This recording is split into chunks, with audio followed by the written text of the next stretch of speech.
देश के गृह मंत्री यानी कि अमित शाह बिहार के चुनाव में बार बार एक शब्द का इस्तेमाल करते थे। वो शब्द था घुसपैठिया। बिहार हो, झारखंड हो, हर जगह भारतीय जनता पार्टी इस शब्द का इस्तेमाल डराने के लिए करती है मतदाताओं को।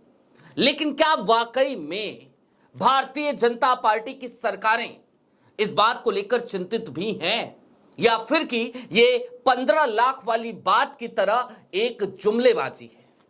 आज की तारीख में शाह साहब के चहेते मुख्यमंत्री सुप्रीम कोर्ट में घिर गए, फंस गए। बीजेपी की सरकार को तलब कर लिया गया, हिमंता बिस्वा शर्मा की सरकार को तलब कर लिया गया, क्योंकि 6 साल गुजर चुके हैं और असम के 3 करोड़ लोगों के पास पहचान पत्र नहीं है। मामला क्या है वो जरा विस्तार से समझने की जरूरत है, क्योंकि यह मामला सिर्फ और सिर्फ 6 साल की कारगुजारियों का नहीं, 6 साल की लापरवाही का नहीं, बल्कि 3 करोड़ मुसलमानों को परेशान करने का भी है। सारी बातें जरा विस्तार से करेंगे।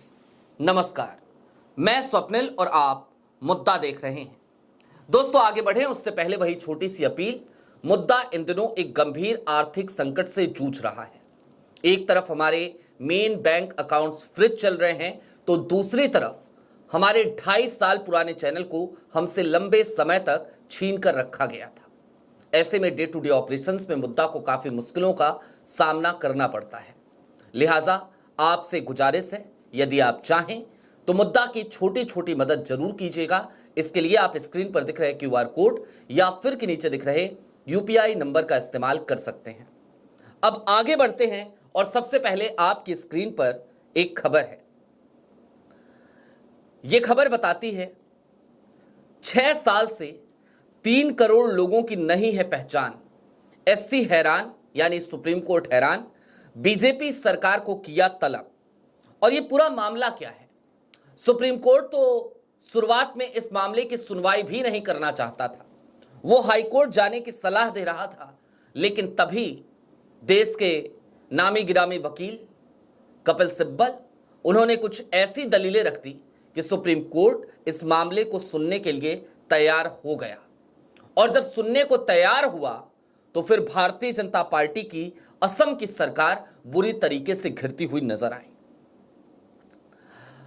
वैसे भी असम की सरकार लगातार अपने क्रियाकलापों की वजह से, असम के मुख्यमंत्री लगातार अपने बयानों की वजह से सुर्खियों में रहते हैं, विवादों में रहते हैं। अब जो काम इन्होंने किया है वो क्या है, जरा वो समझिए। राष्ट्रीय नागरिक रजिस्टर यानी कि NRC, याद है ना, CA NRC क्या बवाल कटा था देश में। NRC लागू की गई थी असम में। इसकी अंतिम सूची प्रकाशित हो गई और उसको लागू होने के मामले में सुप्रीम कोर्ट ने 6 साल बाद भी नागरिकों को पहचान पत्र ना मिलने पर नाराजगी जताई है। ये बेंच थी जस्टिस SM नरसिम्हा और जस्टिस अतुल चंदूरकर की बेंच। और जो याचिका थी वो थी जमीयत उलेमाए हिंद और आल असम माइनॉरिटी स्टूडेंट्स यूनियन, इन दोनों की तरफ से याचिकाएं दायर की गई थी। और याचिका दायर करते समय कपिल सिब्बल और इंद्रजीत सिंह, इन 2 लोगों ने पक्ष रखा याचिकाकर्ताओं का, और इन्होंने बताया कि NRC की अंतिम सूची प्रकाशित हुए 6 साल बीत चुके हैं, लेकिन अभी तक लोगों को पहचान पत्र जारी नहीं किया गया है। फिर सुप्रीम कोर्ट ने क्या कहा? सुप्रीम कोर्ट ने एक कड़ी प्रतिक्रिया दी। पहचान पत्र जारी न होने पर हैरानी भी जताई कि भाई 6 साल हो गए, पहचान पत्र क्यों नहीं जारी कर रहे हो।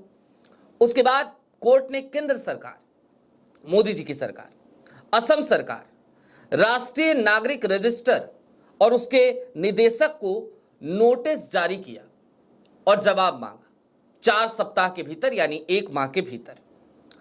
मामले की सुनवाई की शुरुआत में सुप्रीम कोर्ट ने कुछ हिचकिचाहट दिखाई और याचिकाकर्ताओं को हाईकोर्ट जाने की सलाह दी थी। लेकिन जब अदालत को बताया गया कि इस मामले में केंद्र सरकार और NRC सीधे पक्षकार हैं, तो सुप्रीम कोर्ट ने सुनवाई के लिए सहमति दी थी। आपको यह भी जान लेना चाहिए कि असम में एनआरसी की पूरी प्रक्रिया 2013 से लेकर 2019 तक सीधे सुप्रीम कोर्ट की निगरानी में ही पूरी की गई थी। रजिस्ट्रार जनरल ऑफ इंडिया और स्टेट कोऑर्डिनेटर के जरिए संयुक्त रूप से अंतिम एनआरसी लिस्ट प्रकाशित की गई, जिसमें 3 करोड़ 30 लाख आवेदनों की सूक्ष्म जांच की गई थी। इसका मुख्य उद्देश्य असम में दशकों पुराने नागरिकता विवाद का संवैधानिक और कानूनी समाधान करना था। इसके बाद याचिकाकर्ताओं ने क्या मांग रखी है सुप्रीम कोर्ट में, वो भी जरा जान लीजिए, फिर इसका एक संक्षिप्त विश्लेषण करेंगे।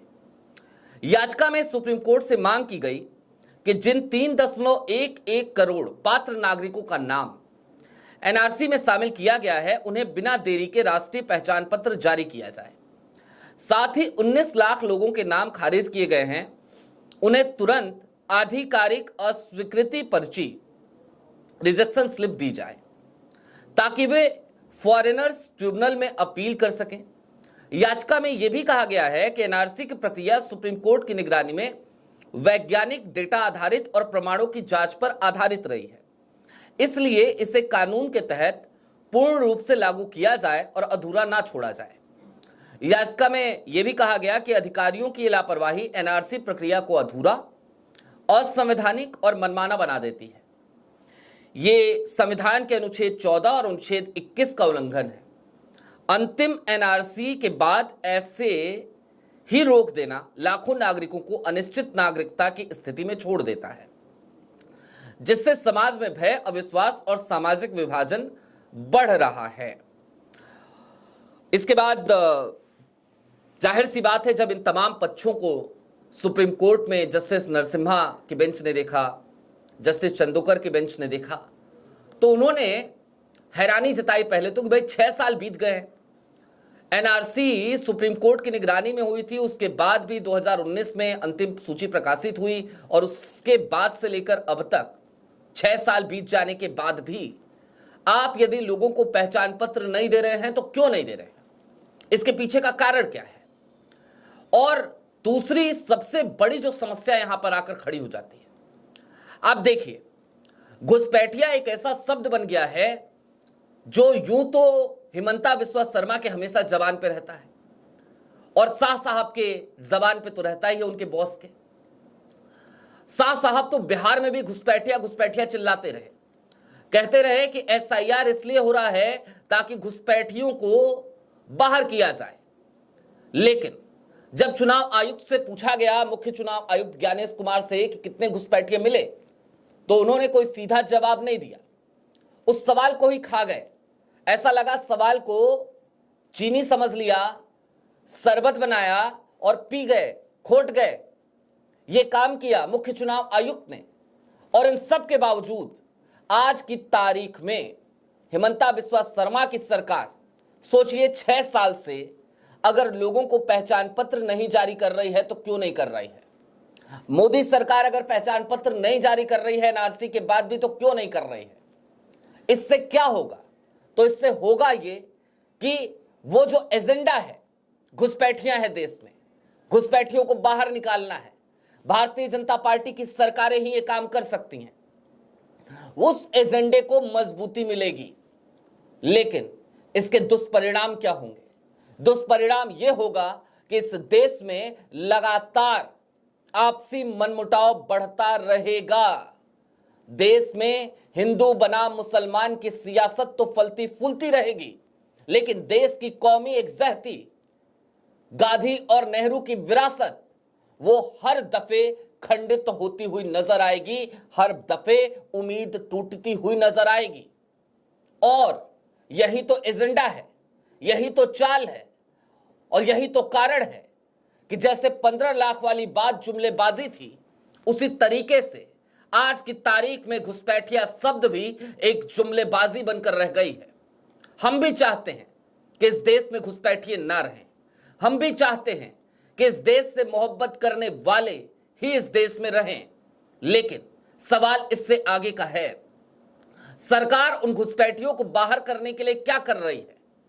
अगर आप आधिकारिक आंकड़ों पर जाकर के ध्यान दीजिएगा तो आपको पता चलेगा कि इन घुसपैठियों पे ऊपर मनमोहन सरकार ने, यानी कि मोदी जी से पहले 2014 से पहले लगातार काम किया और उनके आंकड़े घुसपैठियों को इस देश से बाहर करने के मामले में मोदी सरकार से 19-20 का अंतर नहीं है, 18-20 का अंतर है।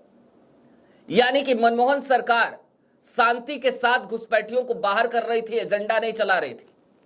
वो धार्मिक भावनाओं को नहीं उकसा रही थी। लेकिन आज की तारीख में ऐसे ऐसे लोग तख्तनसी हैं जिन लोगों की जबान पर हर दफे हिंदू बनाम मुसलमान की राजनीति आ जाती है, क्योंकि यदि वो ऐसा ना करें तो निश्चित तौर पर उनकी राजनीतिक रोटी सिकेगी नहीं, वो अधपकी रह जाएगी। लिहाजा वो बिहार चुनाव हो, वो पश्चिम बंगाल चुनाव हो, वो असम का चुनाव हो, हर जगह पर इस एजेंडे को लेकर के आगे बढ़ा जाएगा। हां, एक उम्मीद तो है, आज फिर से है, उसी सुप्रीम कोर्ट से है जिसके कई फैसले निराश कर रहे हैं। लेकिन उम्मीद फिर भी है, क्योंकि आदमी करे तो करे क्या। इस देश के सिस्टम में हमें न्यायपालिका से उम्मीद तो रखनी ही पड़ेगी। फिर से रख रहे हैं। भाजपा की सरकार को तलब किया गया है, मोदी सरकार को भी तलब किया गया है और असम की राज्य सरकार को भी, एनआरसी के निदेशक को भी। देखना दिलचस्प होगा अगली सुनवाई पर क्या होता है। लेकिन सवाल अभी भी वही है कि जरा सोचिए उन लोगों के बारे में जो 6 साल से एनआरसी की अंतिम सूची में तो आ गए, लेकिन अभी तक इस आशंका में जीवन जी रहे हैं कि पता नहीं उनको पहचान पत्र नहीं मिला तो इसके पीछे क्या चल रहा होगा, पता नहीं उनका भविष्य इस देश में आगे क्या होगा। निश्चित तौर पर पहचान, एक देश के नागरिकता, इस देश के नागरिक होने की पहचान, ये सबसे ज्यादा अहमियत रखती है इस देश के हर इंसान के लिए। लेकिन उसके बावजूद यदि उन्हें आशंकाओं में जीना पड़े तो निश्चित तौर पर वो हर दिन एक मानसिक प्रताड़ना से गुजर रहे होंगे। हमें उम्मीद है कि सुप्रीम कोर्ट से उन तमाम नागरिकों को न्याय जरूर मिलेगा। देर हुई है, देर से ही सही। अभी के लिए दीजिए इजाजत। चलते चलते फिर वही अपील, चैनल पे नए हो तो सब्सक्राइब करते हुए जाइएगा, सक्षम हो तो छोटी छोटी मदद मुद्दा की जरूर कीजिएगा। बहुत शुक्रिया।